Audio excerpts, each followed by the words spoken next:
is some thoughts basically on how to think about SEO in 2023 and beyond, i.e., basically when generative search and other elements of SEO kind of kick in, mental models that will help the whole buyer's journey and content creation and so on. A lot of the work that I'll be doing is by a brilliant SEO called Gianluca Fiorelli.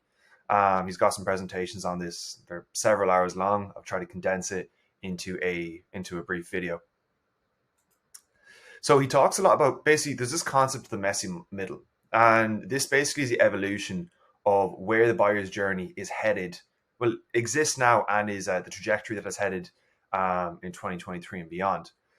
Historically, we already know the standard marketing funnel, which is the top funnel, middle funnel, bottom funnel, and it works well to a certain extent. However, search is evolving, and I'll break down sort of systematically why that is the case. But basically, the buyer's journey these days, people are in limbo a lot longer. You get your initial touch point of a brand, say it's Nike or Adidas or Gymshark or whatever, and you're kind of fluctuating much longer than historically, and it's very hard to source the attribution of purchases, which is what we're referring to as the messy middle. People go back and forth between influencers, YouTube videos, blog posts, etc., and it's not as linear as it was historically.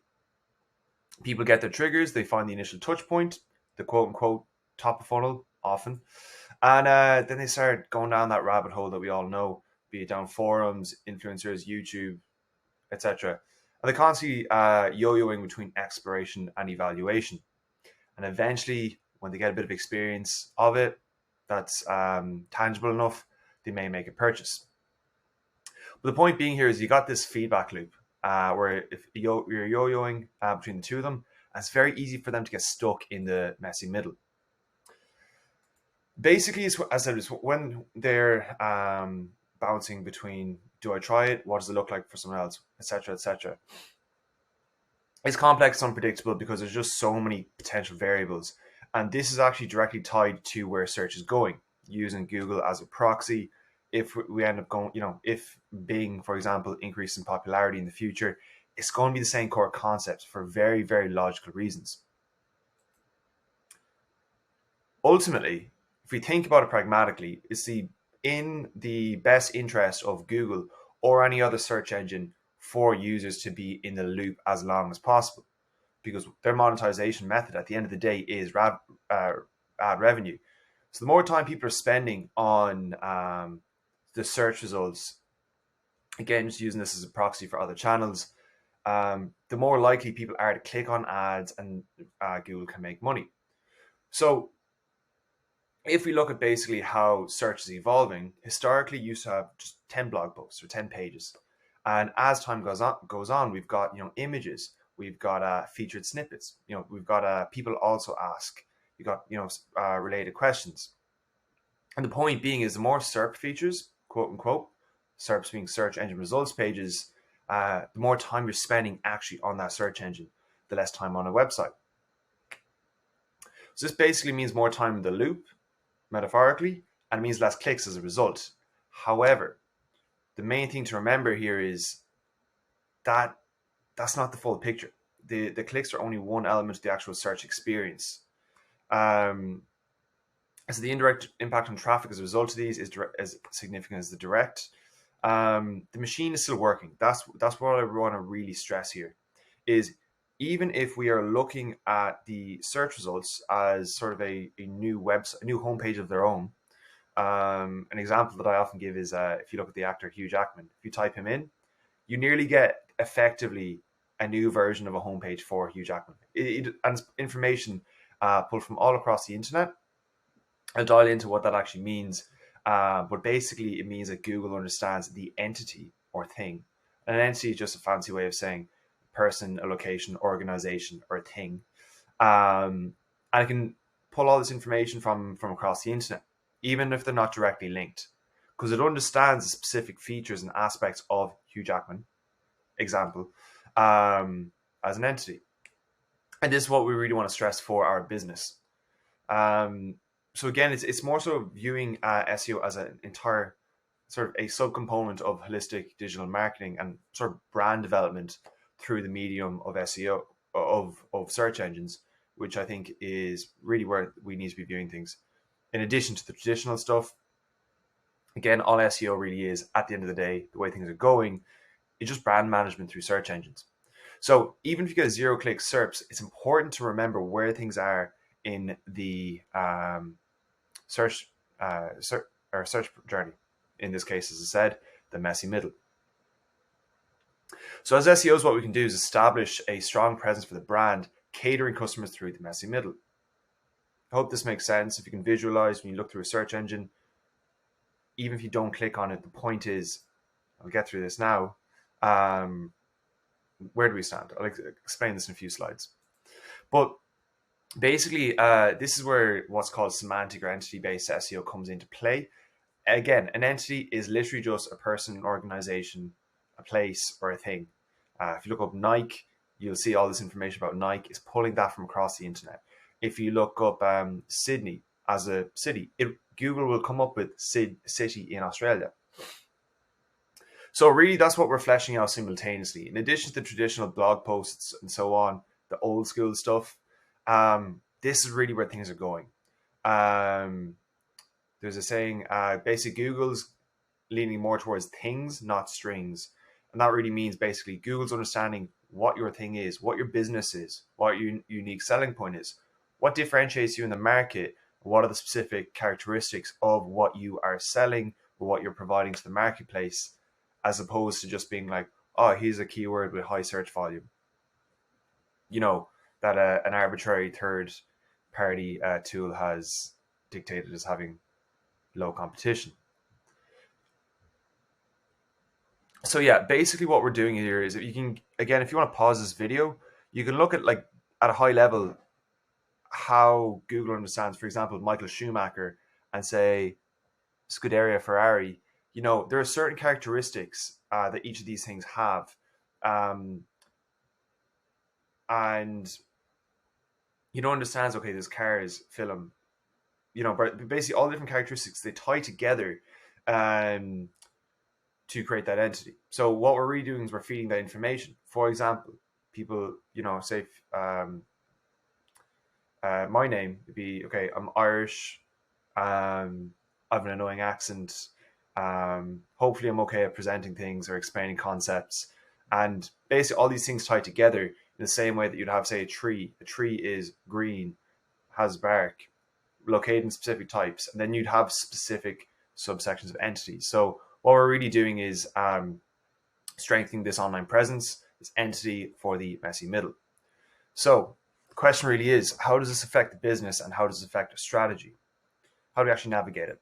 The solution in a nutshell is to be everywhere. And that sounds really simple. Historically, there would have been more difficult. Thankfully, we can now leverage AI to kind of scale our output. But basically, the idea being is we need to be omnipresent and multifaceted in our approach. We've now got you know, Google Shopping, we've got generative search, perspectives, images, lens, all these things. And that at a very, very high level basically is the takeaway here. Is the idea is that we want to be more omnipresent, we want to be more nuanced, and we want to make sure that we're scraping people at every stage of the messy middle. Not just being like, okay, do we have something for top of funnel? Do we have something for middle of funnel? Do we have something for bottom of funnel?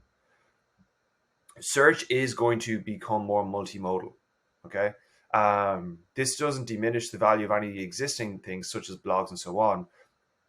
But what it means basically is, at every area, we need to keep this mental model of the messy middle in mind, and basically try and extract people from the messy middle towards a purchase at every stage. Okay, I hope that makes sense, because you never know when someone's going to exit limbo. Limbo being the messy middle. Got some examples here. This means Google Shopping, PPC, Google Images, traditional SEO, video marketing, etc. And basically, the benefits really are is no matter where they enter the messy middle, we want to be the ones providing value, and that's because of something called micro moments. And I've actually referenced where I found out about this concept here in this great blog post about how to think with Google. So micro moment at a high level basically is an intent-rich moment when a person turns to a device to need an action.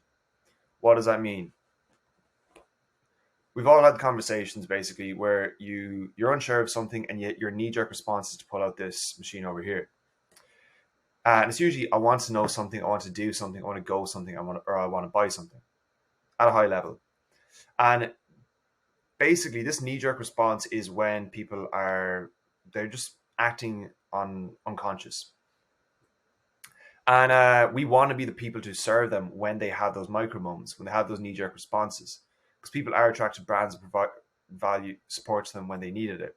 So this does mean we want to optimize our blog posts to serve those micro moments. There's certain ways of writing blog posts about that. We also want to make sure that we are optimizing ourselves for generative search. So that is still in a hypothesis phase as to how we can do that. But needless to say, when push comes to shove, there will be certain factors that we need to consider. Similarly, we need to be looking at video and so on. But also we need to make sure that we've got our Google Shopping set up for when Google's new search comes out. We've got some sort of influence in Google Perspectives. So we may need to broaden our scope in terms of sources of information. Obviously, we've got our social media and so on. From a traditional SEO standpoint, in order to make sure we're optimizing ourselves for the messy middle, topical authority still is the name of the game. It was in 2022, it will be in 2023, and it will be beyond. We just want to be the go-to experts in whatever space we're talking about, which is why it's so crucial for us to know what success looks like for us, who we're trying to target, and so on. Because ultimately, at the end of the day, if we're offering, for example, gym gear, that's very broad. We will not realistically be able to outperform certain websites when it comes to gym advice. On a side note, and given this as an example, gym gear would fall probably under your money, your life, because it's a medically related topic if we're giving actual health related advice. So we need to be very specific, pick a specific sub niche and become the topical authority on that. So then when people have these micro moments, they have that knee jerk response, your brand, again, giving that as the gym gear as an example, becomes the go-to resource for that. No matter where they are in the messy middle, no matter what it is that drives them into it, and we are the ones who offer the solution, because that's where the money is to be made. Similarly, image and visual search, that's evolving quickly. Little side hack, if you want to scale your image SEO, add alt text, etc., there's a good blog post here on how you can leverage AI to augment that process. Reddit comments, YouTube videos, etc. These are the way things are going to go with perspectives. It's in the air because we don't have enough data on how that's going to go. But it's something that we need to be considering. SEO, to be honest, I think is going to evolve in 2023, 2024 and beyond. I don't know why people are sticking their heads in the sand about this. Historically, people always gear for a more tailored experience, more personalized, more engaging. My stance, my hypothesis, my really whole mental model around this is that we need to start looking beyond traditional just, oh, I'll write a blog post about this, this, and this. We need to figure out, okay, our target audience in the messy middle, where are they? What, based on our data, which we can use AI to make more accurate, what are they going for? Are they going for the perspectives option? How much of our traffic is coming from Google Shopping and so on, based on perspectives? What kind of content do we need to be creating? Do we need to be reaching out to influencers to get these YouTube videos? Do we need to get YouTube Shorts? Do we want to repurpose them? Potentially using AI to speed that process up?